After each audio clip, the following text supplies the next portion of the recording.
Es-tu à la recherche d'un outil Excel pour t'aider à suivre les encaissements des frais scolaires pour ton établissement? Dans cette vidéo, je te montrerai comment tu peux toi-même le faire et puis le maintenir dans le temps afin de t'assurer qu'aucun de tes élèves n'est en situation d'impayé et toujours être certain que tout le monde est à jour pour ce qui est du paiement des frais scolaires. C'est parti! Avant de démarrer, j'aimerais te parler de notre logiciel de gestion scolaire, Skoll App. Pour aller sur le site www.skoll.app. Il y a d'ailleurs un lien dans la description qui te permet d'avoir 14 jours de test gratuit pour tester la solution, voir si elle te convient et puis tu peux la garder avec les données que tu auras donc insérées durant ta période de test. Donc c'est un logiciel qui va t'épargner les douleurs qu'on peut avoir lorsqu'on utilise plusieurs fichiers Excel pour gérer son école sans toutefois être certain de la dernière version de fichier à utiliser. Comme tu peux le voir sur le site, tu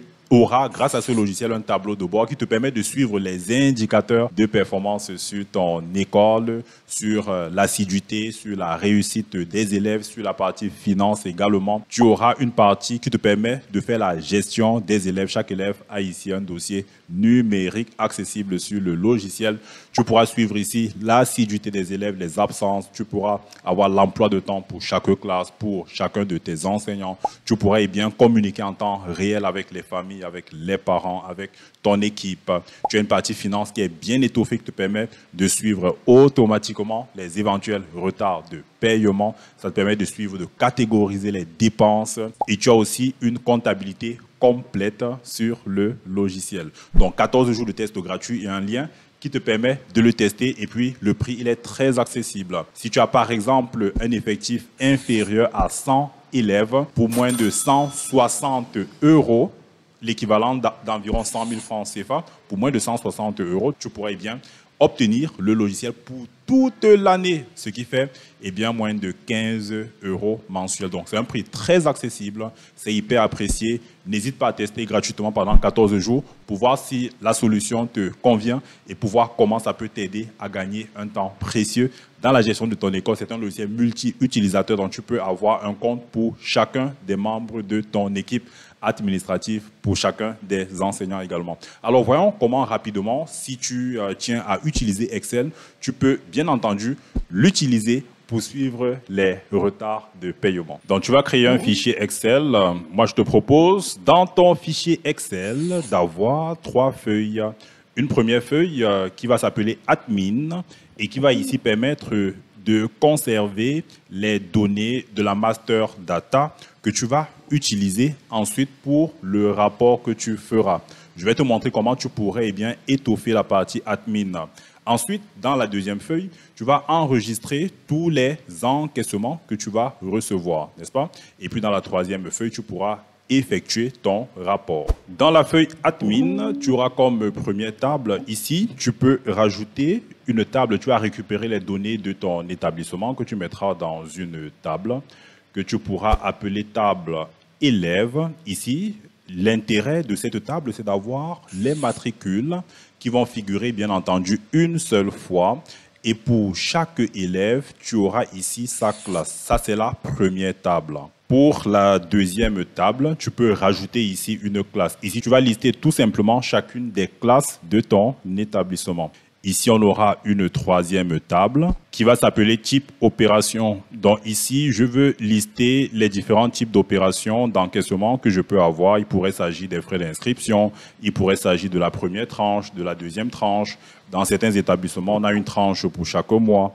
Ce qui signifie qu'ici, au lieu d'avoir tranche 1, tu peux mettre tranche septembre pour le mois de septembre ou tout simplement l'appeler septembre. Certains également font payer une tenue scolaire. On peut avoir un type d'opération qui s'appelle tenue scolaire. Parfois, il y a des cours de soutien. On peut avoir un type d'opération cours de soutien. Ensuite, ici, on aura une table qui va consister à faire l'affectation de chaque type d'opération à chacune des classes parce que généralement, les tarifs vont varier d'une classe à une autre. Je vais donc veiller à avoir la classe écrite ou avec des caractères identiques à ce que j'ai dans ma table classe. Les opérations ici, telles que c'est rédigé, doivent être strictement identiques à ce que j'ai dans ma table type d'opération. Sinon, vous aurez quelques couacs lorsque vous allez élaborer votre rapport de synthèse visant à mettre en évidence ici les retards de paiement. Ensuite, vous irez dans la feuille versement et vous allez ici progressivement constituer les versements que vous avez reçus. Donc ici, vous pouvez par exemple avoir une liste déroulante qui vous permet de sélectionner le matricule. Pour avoir la liste déroulante, vous irez dans l'onglet Données. Ensuite, vous venez ici, vous prenez la validation des données. Vous optez ici pour la liste et vous allez définir la source. La source, bien entendu, c'est dans l'onglet Admin. Je vais récupérer toute la colonne matricule. Vous cliquez sur OK et là, vous avez une liste déroulante. On aimerait faire pareil pour la suite des cellules. Je vais faire ici un clic droit. Je vais prendre ici collage spécial. Je vais prendre la validation. Je clique sur OK. Ce qui me permet donc de sélectionner un matricule. Si vous sélectionnez un matricule quelconque, ici j'ai déjà inséré une formule qui permet de récupérer le nom et le prénom et d'être sûr que je ne me trompe pas. Donc si je viens ici rajouter Mat 10 par exemple, qui est un matricule, vous avez son nom qui va ressortir immédiatement. On peut faire pareil pour la colonne des types d'opérations pour ne pas avoir à les rédiger de zéro. Je me positionne donc ici ou encore je sélectionne l'intégralité de la colonne. Ensuite, je vais venir ici dans le groupe outils de données.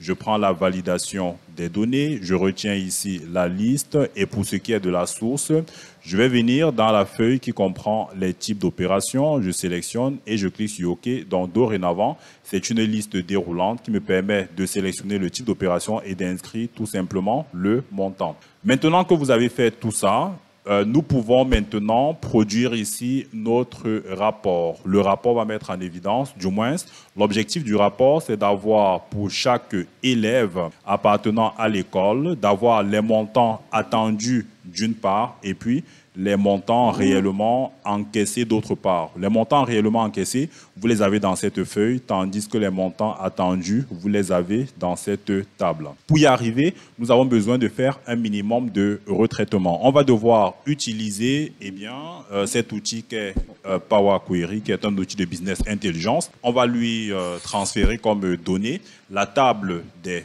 élèves qui comprend ici les matricules. Et puis, deuxièmement, la table des tarifs affectés à chacune des classes. Comme ça, on pourra obtenir la liste des élèves avec les montants attendus. Pour faire ça, vous vous positionnez sur la table, sur l'une des tables que vous souhaitez envoyer comme données. Et puis, vous allez cliquer ici sur « À partir d'un tableau ou d'une plage ». Je rappelle qu'on est sous l'onglet « Données ». Très bien, les données ont été clairement importées dans l'éditeur de Power Query. Je vais venir ici sur l'onglet « Accueil », fermer et charger dans. Je vais d'abord, premièrement, établir une connexion. Ensuite, je vais faire la même opération. Ça veut dire que je me positionne sur cette table, la table des tarifs. Je vais dans l'onglet « Données ». Ensuite, je clique sur « À partir d'un tableau ou d'une plage ». Très bien, c'est parfait. Je vais venir ici modifier les échéances pour faire la conversion au format date. Je remplace le format actuel. Je vais donc ici faire ce qu'on appelle de la fusion de données. Je suis ici sur la table des élèves. Je vais aller dans l'onglet Accueil. Ensuite, vous allez prendre ici fusionner des requêtes. On peut créer une requête additionnelle, pourquoi pas, fusionner les requêtes comme nouvelles. Je vais venir ici sélectionner la colonne des matricules. Je choisis la deuxième table, celle des tarifs. On va sélectionner, alors là je me suis trompé, vous prenez ici la colonne des classes. Ensuite vous venez prendre la colonne des classes parce qu'en fait le lien entre les deux tables se fera par le biais des classes. Vous allez cliquer ici sur OK. Ce qui va se passer, c'est que pour chaque ligne que vous avez ici, il va tout simplement créer une requête supplémentaire ici. Pour chaque nom, pour chaque matricule, il va vous créer ici une table de tarifs qu'on peut d'ailleurs observer juste là en dessous. Ce qui signifie que pour cet élève Abdoulaye Diarra appartenant à la classe de CE1, ce que nous attendons, c'est l'inscription et puis chacune des tranches aux différentes dates avec les montants que nous avons ici. Pour pouvoir manipuler ces données, on est bien obligé de venir développer le contenu de la table. Vous décochez ceci pour ne pas changer le nom de la colonne. Je vais décocher la classe parce que j'ai déjà la classe dans cette colonne. Je vais cliquer ici sur OK, ce qui me permettra de dupliquer les différents noms, les matricules, les classes, de manière à pouvoir avoir une ligne pour chaque montant attendu. Donc voilà, l'objectif il a été atteint, ce qui nous permet ici de renvoyer ces données sur Excel. Mais avant, on peut changer le nom de la requête pour l'appeler planning, planning des encaissements. Pour déposer tout ça sur Excel, vous venez sur l'onglet Accueil, Fermer et Charger dans. Donc je choisis l'option Fermer et Charger dans, parce que ça me donne la main sur la manière dont les données vont être déposées sur Excel. Par défaut, ça mettrait pour chaque feuille un tableau par requête. Donc ici, je vais d'abord, dans un premier temps, ne créer que la connexion. Ensuite, je vais venir récupérer la requête de planning, celle qui nous intéresse. Je fais un clic droit, charger dans. Je vais maintenir, bien entendu, le lien en tant que connexion. Mais je vais venir ici cliquer sur ce bouton, ajouter ces données au modèle de données. Et là, c'est une partie intéressante parce que grâce à cet ajout au modèle de données, on aura la possibilité de réaliser très aisément notre rapport. Donc, lorsqu'il ajoute au modèle de données, c'est un package qui permet de réunir plusieurs tables, de partager des relations entre les tables et sur cette base-là, de faire un tableau croisé dynamique. C'est ça notre objectif. Donc, cette table, on peut également l'amener dans le modèle de données. Pour cela, vous irez dans Power Pivot. Si vous n'avez pas Power Pivot, si vous ne le voyez pas dans votre classeur, ça veut dire que ce n'est pas encore activé comme complément. Vous viendrez dans Fichier, vous prenez Options. Ensuite, vous venez ici sur Complément et vous prenez Complément comme, vous cliquez sur Atteindre. Vous allez venir cocher ici. Si c'est décoché comme ça, vous cliquez là et vous cliquez sur OK. Dorénavant, vous verrez ici un onglet Power Pivot. Dans notre table, on va la charger ou l'ajouter au modèle de données. Vous cliquez juste là pour l'ajout au modèle de données et vous répétez ce même processus pour les trois tables restantes. De même que, bien entendu, la table des encaissements. Les différentes tables que vous avez ajoutées au modèle de données, de même que la requête planning, vous pouvez tout à fait revoir ces tables-là. En allant dans Power Pivot, vous cliquez ici sur Gérer. Lorsque vous cliquez sur Gérer, vous atterrissez ici sur les différentes tables. Vous voyez les noms de ces différentes tables et vous pouvez tout à fait apercevoir leur contenu respectif. Maintenant, ce que nous allons faire, c'est aller dans la vue de diagramme. Ce sera beaucoup plus facile pour nous, depuis cette vue, de créer des relations entre les différentes tables. Vous noterez que ces tables, vous pouvez tout à fait les déplacer, comme bon vous semble. Vous pouvez également agrandir le contenu. On va donc rapidement créer des relations entre les tables. Ici, la classe, on va établir le lien entre la table des classes et puis la table des élèves. Ici, ce sera une relation 1 à plusieurs, 1 côté table classe, en ce qu'une classe ne peut figurer dans cette table qu'une seule fois, tandis que dans la table des élèves, étant donné que plusieurs élèves peuvent appartenir à la même classe, eh bien, ce côté-ci peut comprendre plusieurs classes. La table du type d'opération, on peut établir un lien entre cette table-là et puis la table des tarifs, vous cliquez là et puis vous glissez jusqu'à l'attribut qui nous intéresse. La table des classes, pareillement, on peut établir une relation avec la table des tarifs. Et vous allez faire pareil pour toutes les relations qui sont nécessaires. Lorsque vous aurez terminé d'établir vos relations, vous allez donc vous rendre sur Excel et vous aurez ici la possibilité de réaliser le rapport sur les retards de paiement de l'école. Pour le faire, vous allez dans l'onglet Insertion, vous prenez Tableau de croisée dynamique à partir d'un modèle de données. Vous cliquez sur OK et vous pourrez dès lors concevoir votre tableau de synthèse. On va commencer par disposer les matricules en ligne. Les matricules, vous les récupérez dans la table des élèves. Si vous le souhaitez, vous pouvez ajouter les noms et prénoms. On va par exemple prendre le nom que je vais mettre juste après le matricule. Il est souhaitable pour une meilleure présentation de présenter votre rapport dans la forme tabulaire. Ensuite, vous allez maintenant récupérer les classes pour les disposer dans les filtres, ce qui nous permettra ensuite de sélectionner une classe en particulier afin d'afficher le rapport concernant cette classe-là. Ça, c'est la table des classes. Vous mettez les classes en filtre. Ensuite, nous allons devoir mettre les différents types d'opérations que vous allez retrouver dans cette table. Vous les mettrez mettons ça plutôt dans les lignes, ce qui nous permettra d'afficher directement pour chacun des élèves. Je voudrais mettre en colonne les montants, tant pour le planning que pour les encaissements réels. Je viendrai donc dans la partie planning, je prends les montants, je mets dans les valeurs. Et enfin, on va aller dans la table des encaissements. On va récupérer les montants reçus, on les met également en valeur. Ce qui nous permet maintenant de rajouter une colonne pour faire la différence entre les montants attendus. On peut changer ceci pour l'appeler montant attendu. Et nous allons ici rajouter une colonne pour le reliquat et l'éventuel impayé. Pour cela, on va calculer deux petites mesures. Vous viendrez ici, vous prenez nouvelle mesure.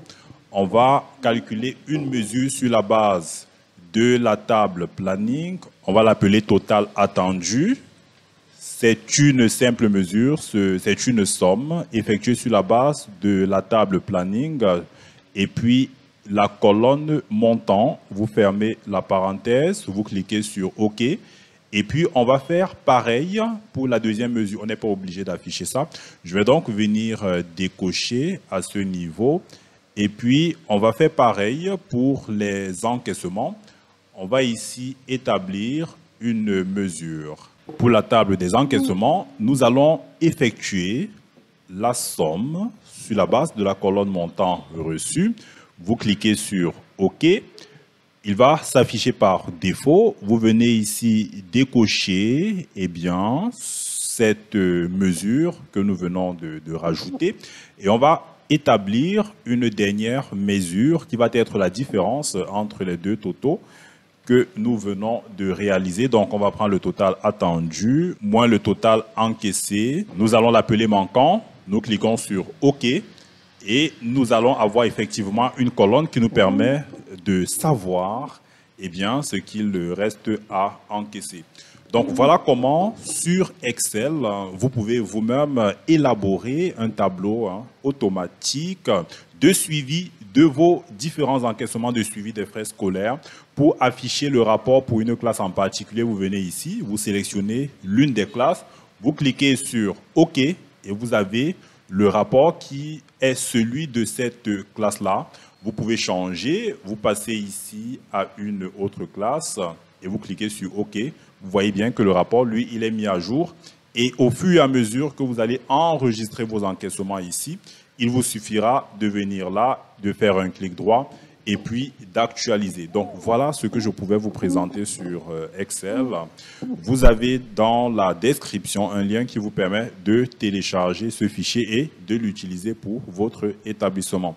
Cependant, si vous souhaitez avoir une solution durable, une solution plus efficace, nous avons le logiciel de gestion scolaire School App qui est multi-utilisateur. Vous pouvez créer un compte pour chacun de vos collaborateurs. Le caissier, par exemple, pourra enregistrer les opérations d'encaissement. Vous pouvez confier au directeur de l'école la saisie des différentes dépenses et vous, en tant qu'administrateur, vous pouvez, même si vous êtes dans un pays différent, vous pouvez consulter en temps réel les données sur votre établissement.